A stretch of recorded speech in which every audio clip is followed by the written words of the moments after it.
Ever feel this way? Running and dancing to the beat of someone else's drum? Constantly running away from our tears, our pain, away from our fears. Stop and seek within. Hi, my name is Kaizad. I design sacred spaces and open places, and I'm here to share with you some of the key ideas that you can actually use in your own gardens. As within every person, there is a yin and the yang, the cheech and the chong, the hard and the soft, the sacred and the profane.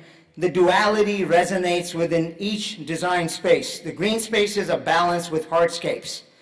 What we need to look at are these several categories: transforming the space from the mundane to the sacred, connecting people and the environment, expanding minds and spirits, inviting, influencing, and engaging. Let's look at the design elements you're going to consider. Purpose and the sense of place. What is your space all about? Is it going to serve a purpose for entertaining? What are you wanting to do with it? Look at form and function, the two key F's of design. Keep them clean. Sensitivity to what happens within you, very important. And finally, if you will notice, most of my healing gardens contain a labyrinth.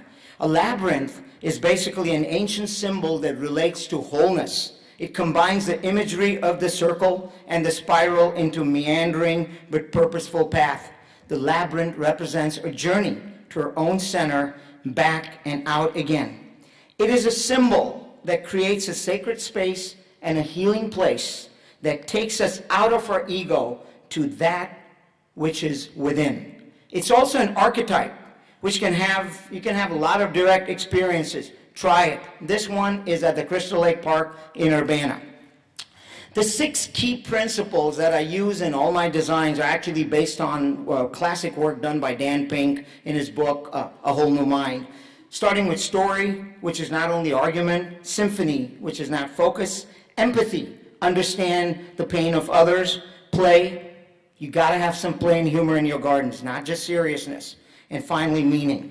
Let's look at the first example with design. This was a garden that I designed and my Parkland students actually built at Thomas Paine Elementary School. It was in the form of a game board where you start at one end, finish at the other, but it wasn't just the destination, it was the journey. The next one that you're looking at is a residential garden that I had a chance to design up in Chicago that combines the sacredness of a labyrinth and also the simplicity, serenity of a dry rock Japanese garden called Kare Sansui. And lots of places to sit, a lot of areas to reflect, a lot of grasses. Story, very important to every garden, should be a story. Story shown here with the design created for the Don Morris Boys and Girls Club. This was a wonderful collaboration with our students from Parkland College, the community, the folks at Don Moyers, and we were able to create what we call the Innovation Garden, and it was just a fun, phenomenal project.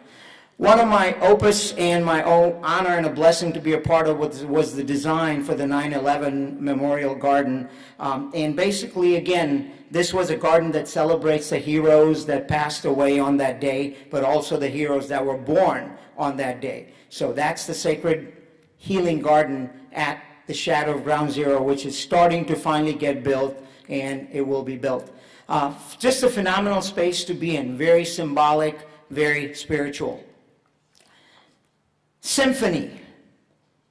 Symphony is just like the various tones, bass and treble, pitch and octave that harmonize to give forth a great piece of music. Same thing, every garden has to have its own symphonic resonance. So when you're working with that, this was a symphony again at Don Moyers. People from all walks of life, different groups, we all came together, build this. Empathy, which comes from the Greek word empatheia, which means passion. Be passionate about the space. And this is a perfect example with a very serene garden where the designers are very passionate and they consider the area to be a space where empathy abounds. Look at some of the things that you're looking at there. In terms of the pavers, these were the pavers painted by the patients at St. Jude's Cancer Research Hospital that we were able to go and design and work with my students. And each of these pavers were painted by the patients that were there, their families and friends, just not only in memory, but also living.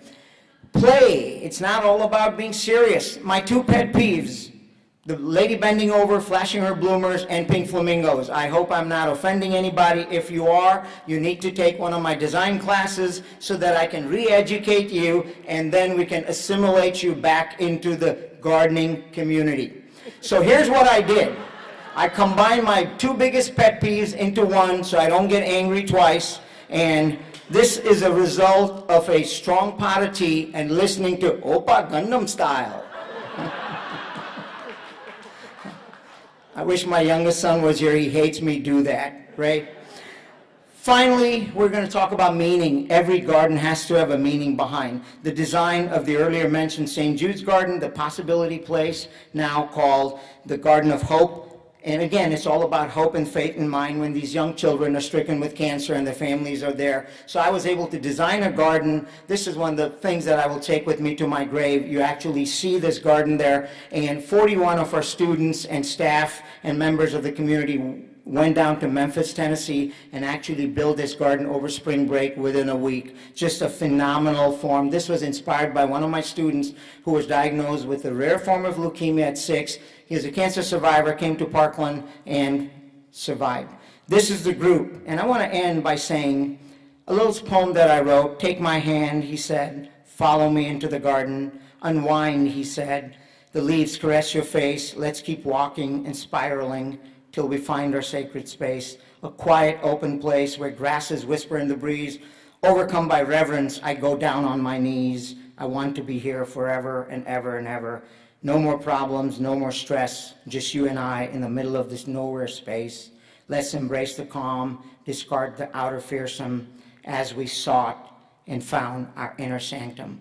One life to live, folks. Let's make a difference. Bless you all. Thank you.